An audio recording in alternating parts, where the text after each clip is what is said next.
যদি অধম হওয়া যায় তাহলে ভগবানকে পাওয়া যায়। কানতে যদি হয় মা ভগবানের জন্য কাঁদো। দাদা ভাইরা আপনারা কীর্তন শুনতে এসছেন, এটা কিরকম হলো? যে পক্ষে ভগবান রয় সে পক্ষ কখনো হেরে যায়? যদি হও নিচু তবে পাবে কিছু, জানি তাই যে যেখানে বসে আছেন আমি আপনাদের কাছে বারবার মিনতি করব, কীর্তন চলাকালীন কেউ কাউকে ডিস্টার্ব দেবেন না।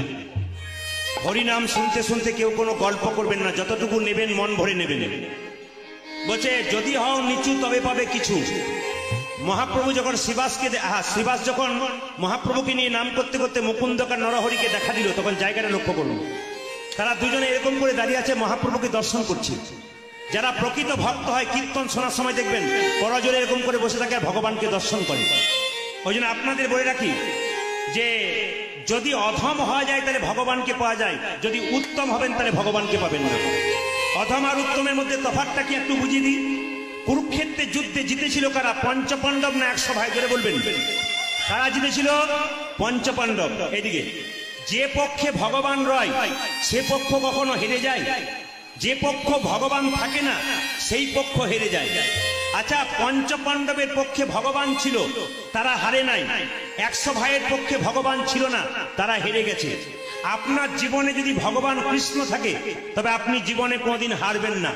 আর আপনার পক্ষে যদি কৃষ্ণ না থাকে আপনি প্রতি পদক্ষেপে হেরে হেরে যাবেন। তবে যখন কৃষ্ণকে সঙ্গ নেবেন তখন মাঝে মাঝে ভগবান পরীক্ষা করবে। এই পরীক্ষাতে কেউ ভয় খেয়ে যাবেন না। কেন বলুন তো? আপনাকে যদি সোনা থাকে সেই সোনা দোকানে বিক্রি করতে যাবেন, স্বর্ণকার তো মাঝে মাঝে পরীক্ষা করে দেখবে সোনার মধ্যে কতটা খাদ আছে, কতটা সোনা আছে। আপনি ভক্তি সোনা ভগবানকে দেবেন, ভগবান তো পরীক্ষা করে দেখবে আপনার ভক্তির মধ্যে কতটা খাদ আছে, কতটা সোনা আছে। এই জন্যে মায়েরা যখন আপনারা ভক্তি করে বসে আছেন, দাদা ভাইয়েরা বসে আছেন, মন প্রাণ এক করে ভগবান কিন্তু আপনাদের দিকে নজর দিয়েছে।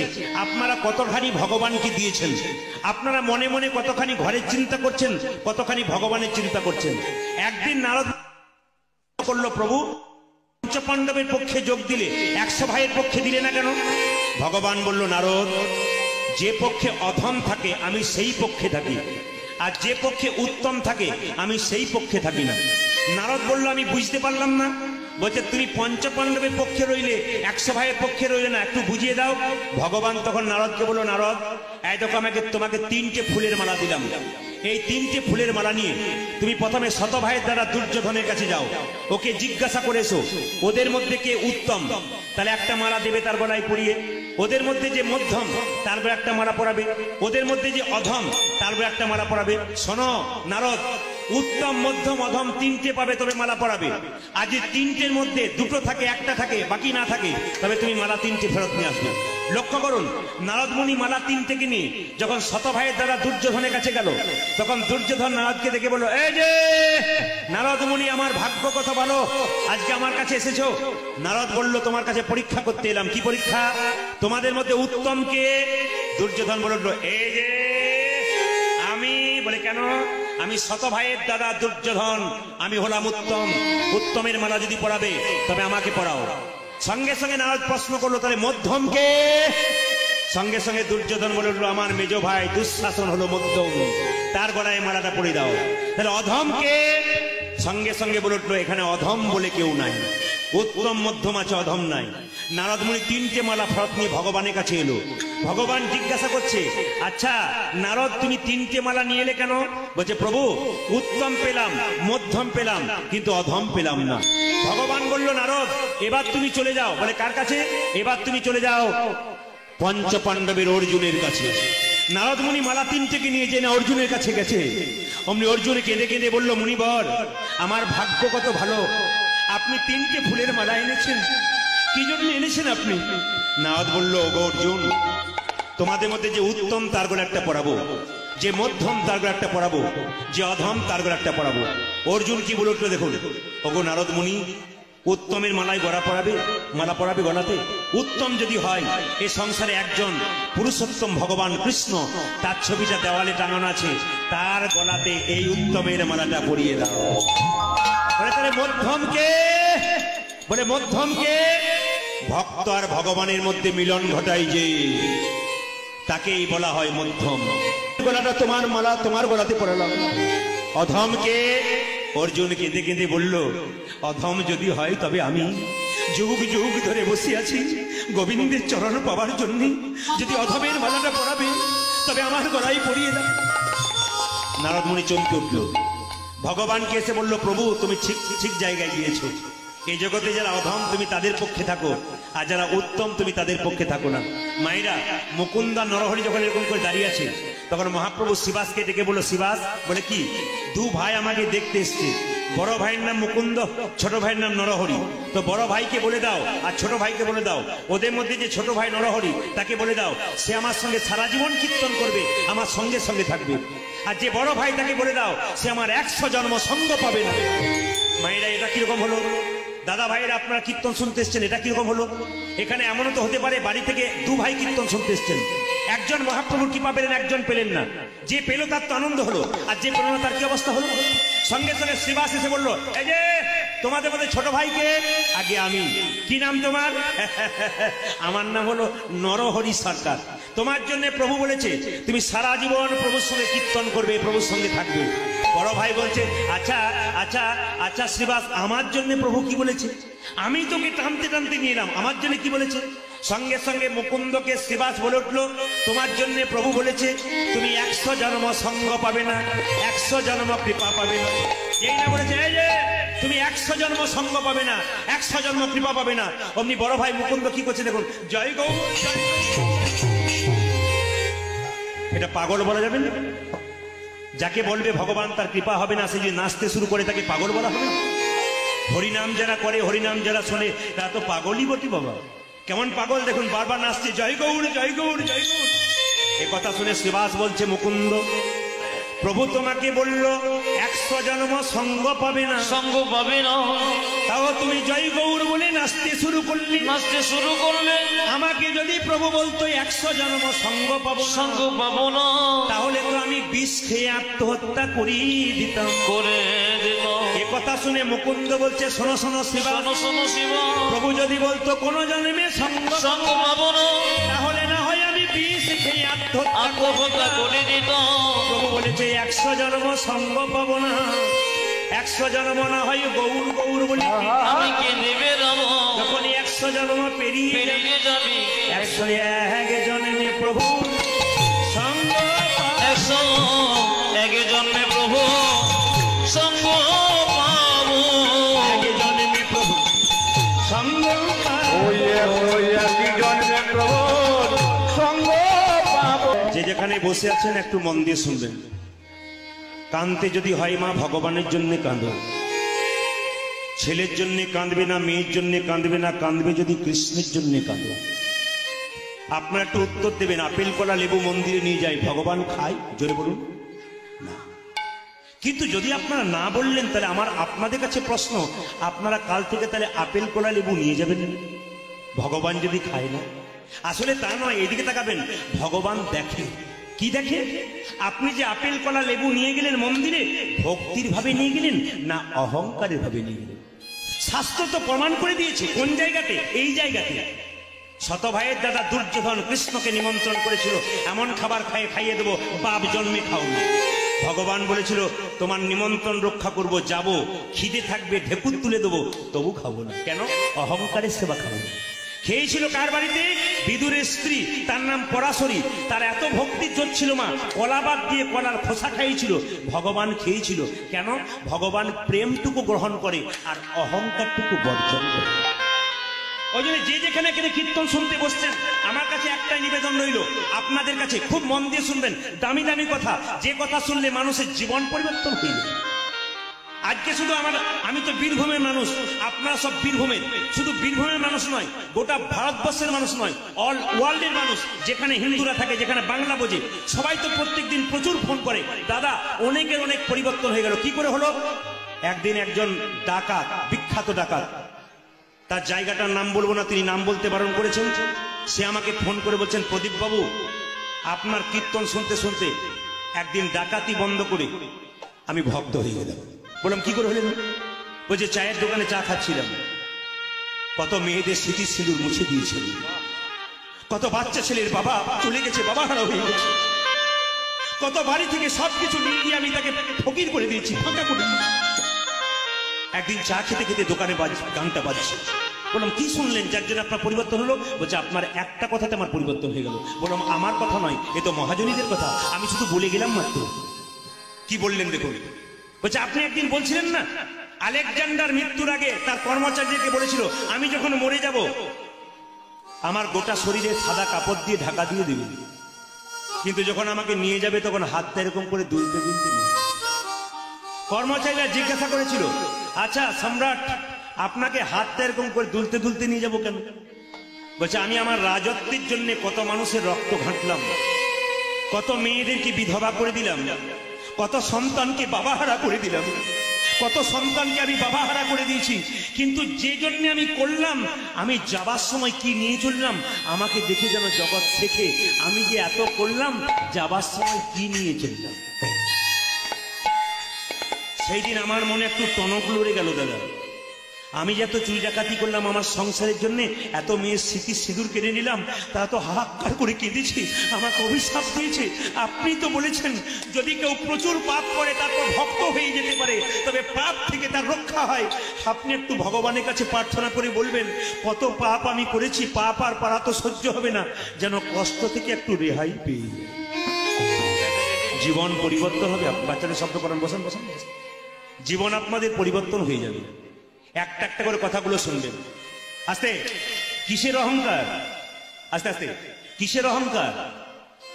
কলকাতার জয়নগরের রাস্তা দিয়ে পেরোচ্ছি, হঠাৎ দেখতে পেলাম চা দোকানে চা খাচ্ছি, হঠাৎ দেখতে পেলাম একটা মৃতদেহ এলো এসি গাড়িতে তিলক চন্দন করে ফুলমালা নিয়ে। প্রচুর মানুষ এলো তার সঙ্গে সঙ্গে, শুনলাম সে নাকি কয়েকশো কোটি টাকার মালিক। কিছুক্ষণ পরে আরেকজন এলো যাকে ট্রলিতে করে বেঁধেছে ছেঁড়া তালাই দিয়ে খড়ের দড়ি দিয়ে। সেই লোকটার খবর নিলাম সে নাকি রাস্তার ভিখারি ছিল। সেই ভিখারিটা কোনোদিন ওই এসি গাড়িতে যে এলো তার বাড়িতে যেতে পারে নাই, বাবু বলে ডেকেছে তবু দেখা দেয় নাই।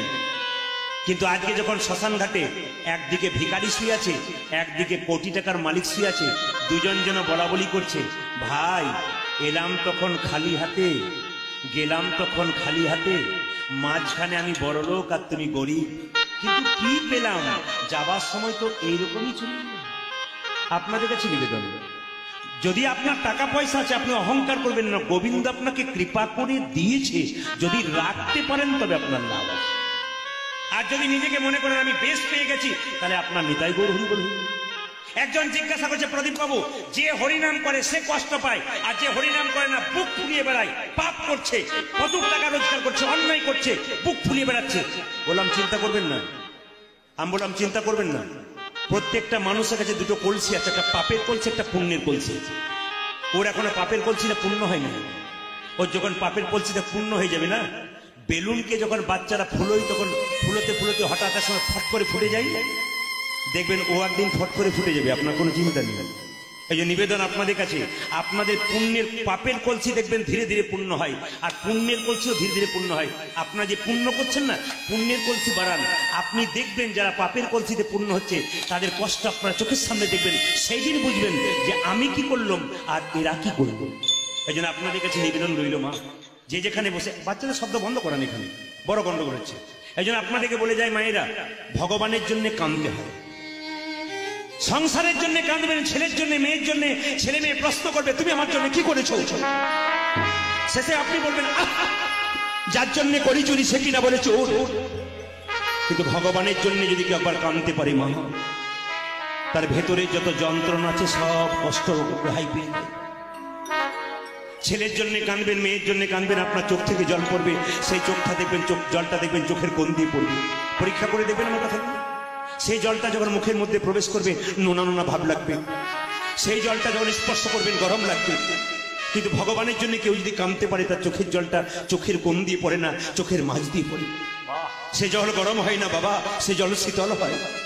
সে জল মুখের মধ্যে প্রবেশ করলে নোনা নোনা ভাব লাগে না, মিষ্টি মিষ্টি ভাব লাগে। কৃষ্ণের জন্য কাঁদো, জীবনে উন্নতি আছে। ভগবানের জন্য কাঁদো, জীবনে উন্নতি আছে।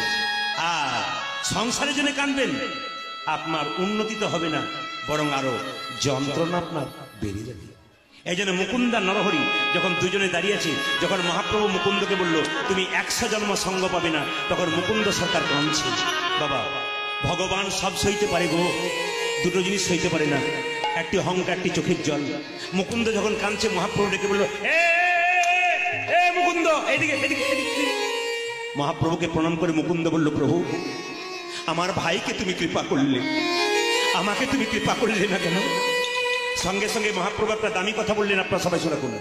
মুকুন্দ, এ সংসারে যারা বড় ভাই হয় তাদের দায়িত্ব সবচাইতে বেশি থাকে, এটা মহাপ্রভুর কথা। কিন্তু এ সংসারে যারা বড় ভাই হয় তাদের দায়িত্ব সবচাইতে বেশি হয়।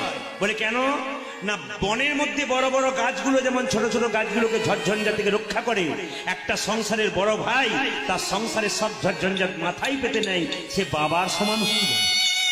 তোমরা দুজন মিলে যদি হরিনাম করতে চলে আসবে, তাহলে বাড়ির সব না খেয়ে মরবে। ওই যে তোমার ভাইকে আমি শ্রীখণ্ডে পাঠিয়ে দিলাম, আর তোমার ভাইকে আমার কাছে রাখলাম, আর তোমাকে আমি শ্রীখণ্ডে পাঠিয়ে দেবো। তবে মুকুন্দ, এইদিকে মায়েরা, মুকুন্দকে একটা আশীর্বাদ দিল। কি আশীর্বাদ?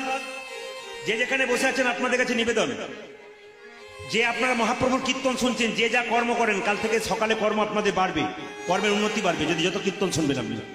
মহাপ্রভু মুকুন্দকে বলো, মুকুন্দ তুমি তো চিকিৎসা করো, তোমাকে আশীর্বাদ করলাম, কাল থেকে বাড়ি গিয়ে একটা গোপীনাথের মন্দির তৈরি করো, জীবের দ্বারে হরিনাম দাও, আর গরিবের চিকিৎসা করো, পয়সা নেবে না। তবে হ্যাঁ, তুমি হরিনাম জীবের দ্বারে বেরাবে, আর কি করবে? কৃষ্ণ নাম করবে আর চিকিৎসা করবে। তোমার মাথায় হাত বুলিয়ে দিলাম, তুমি যাকে চিকিৎসা করবে তারই রোগ ভালো হয়ে যাবে। খুব জাগ্রত গোপীনাথ এখানে আপনাদের, খুব জাগ্রত গোপীনাথ। প্রত্যেক বছরের অনুষ্ঠান হবে, আপনারা সবাই আসবেন, সবার কাছে নিবেদন, জোরে বলুন গোপীনাথ জিউ কি, একটু জোরে, গোপীনাথ জিউ কি, শ্যাম সুন্দর কি, মদন মোহন কি। মুকুন্দ সরকার বাড়ি ফিরে এলো, কণ্ঠে নিল তুলসীর মালা। হরে কৃষ্ণ। আপনারা যারা যারা তুলসীর মালা নিয়েছেন একটু হাত তুলবেন তো, কারা কারা মালা নিয়েছেন? বাহ, খুশি হলাম। যারা নেন নাই তাদের কোনো দুঃখ নাই, মালা নেবেন কি না নেবেন আপনাদের ব্যাপার। এইদিকে যারা একবারে পেছনে বসে আছেন, এত তো মায়েরা, আপনাদের আলোর জোর বেশি আছে, আমাকে দেখতে পাচ্ছেন কিনা জানি না, আপনারা একটু জেনে নিন।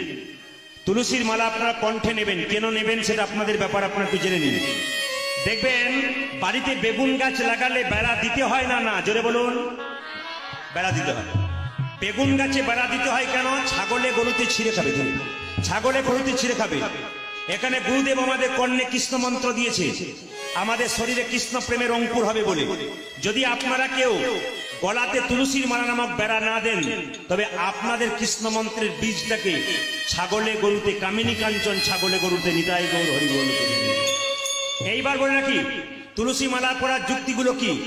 আপনারা দেখবেন যারা সাপ নাচাতে আসে, যারা সাপ নাচাতে আসে, বিজ্ঞান কি বলছে, যারা সাপ নাচাতে আসে দেখবেন সাপটা যখন নাচায় তখন দেখবেন সাপ এরকম করে দাঁড়িয়ে থাকে, তখন দেখবেন যে সাপ নাচায় সে দেখবেন হাতটা এমনি এমনি করে, করে কিনা, জোরে বলুন, করে কিনা। তখন দেখবেন সাপ জোরে ছবল মারতে যায় কিন্তু মারতে পারে না। কেন মারতে পারে না? ওইটাই দেখার বিষয় আপনাদের। কি সাপ যখন ছবল মারতে যায় তখন দেখবেন মারতে গিয়ে মুখটা বিকিয়ে দেয়। কেন বিকিয়ে দেয়?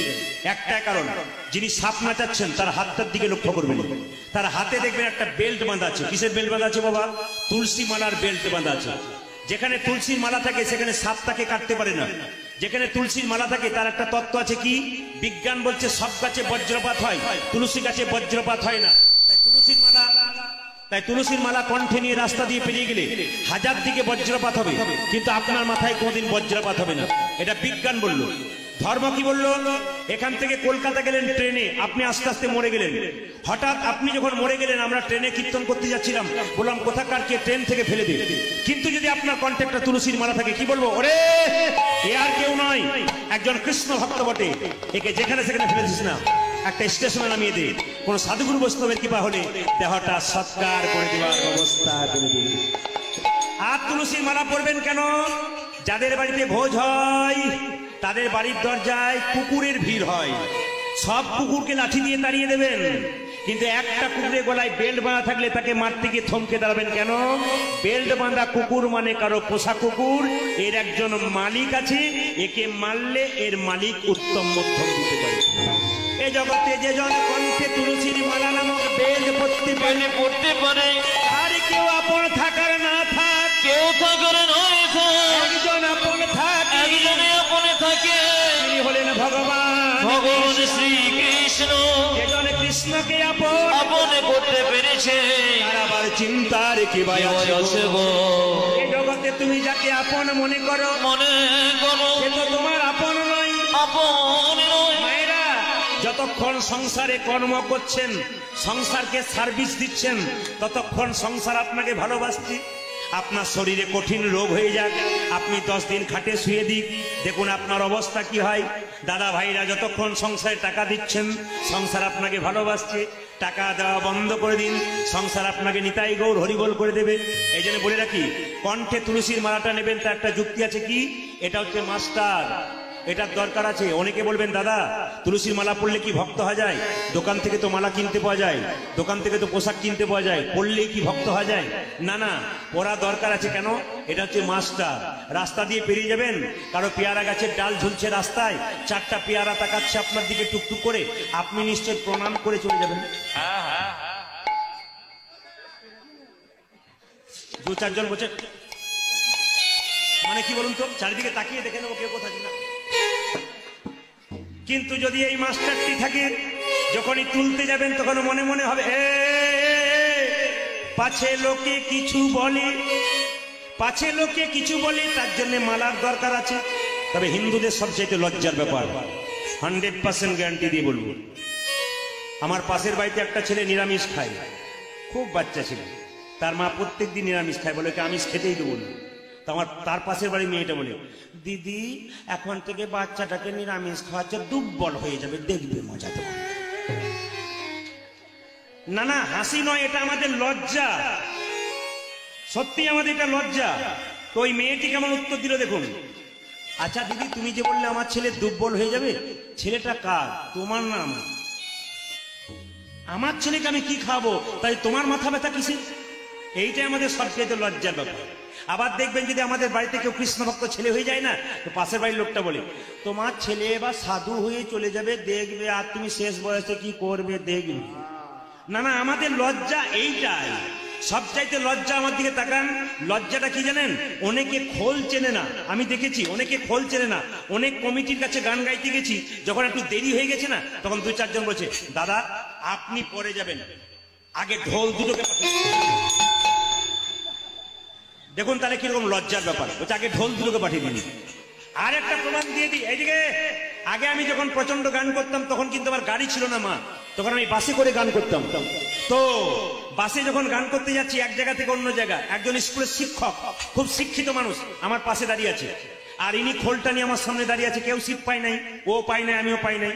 হঠাৎ যখন গাড়িটা ব্রেক দিচ্ছে, খোলটা ওর গায়ে ঠিকেছে, আর সঙ্গে সঙ্গে বলছে, দাদা, ভাবটা দেখুন, ও দাদা। আমি বললাম কি হয়েছে, কি হয়েছে দাদা? বলছে ঢোলটা শোনান তো।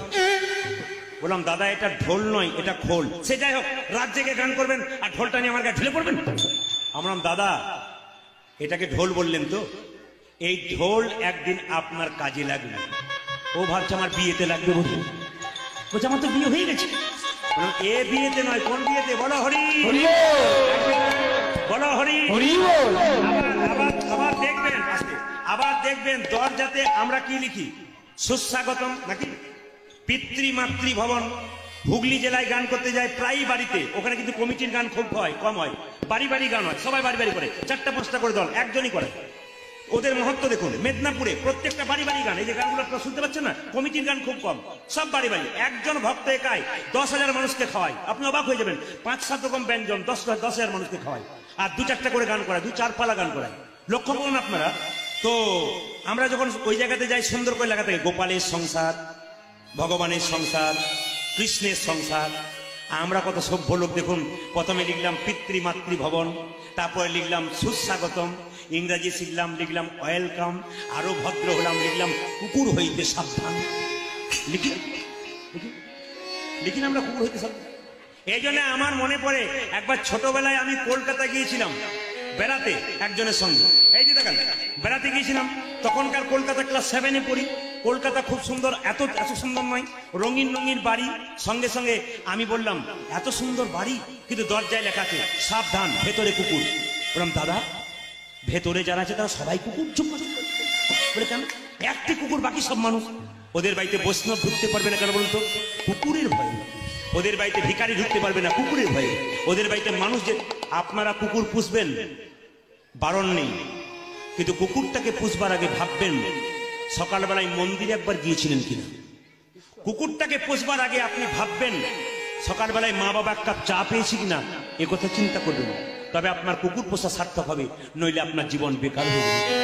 তো মুকুন্দ সরকার বাড়িতে গিয়ে কি করলো, কণ্ঠে তুলসীর মালা নিল। তবে একটা কথা বলি, যারা যারা তুলসীর মালা নিয়েছেন একটু হাত তুলবেন, তারা সবাই নিরামিষ খান তো?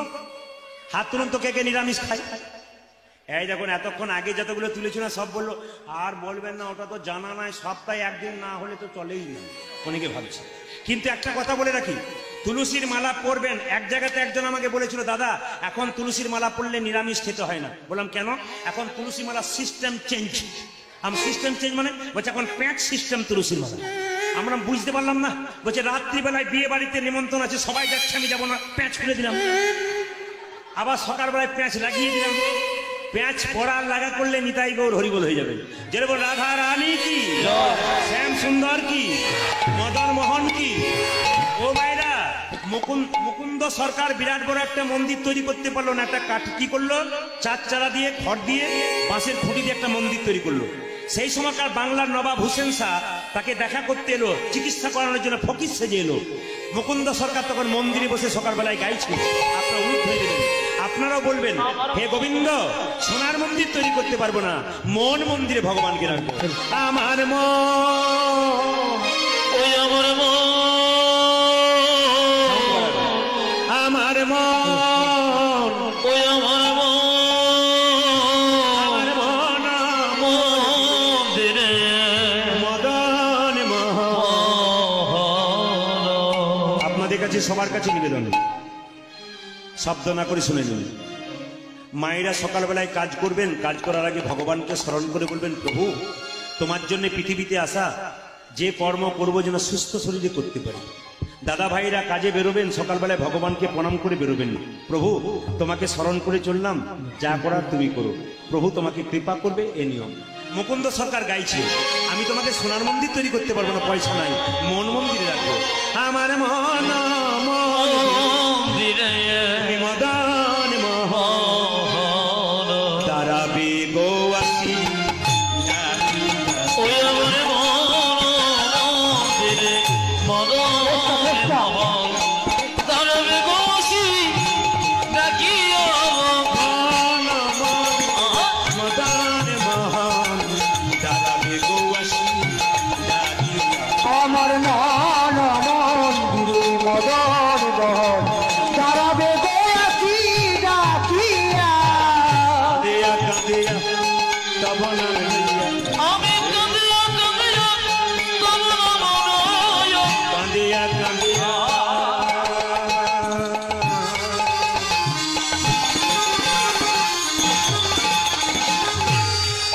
হে প্রাণনা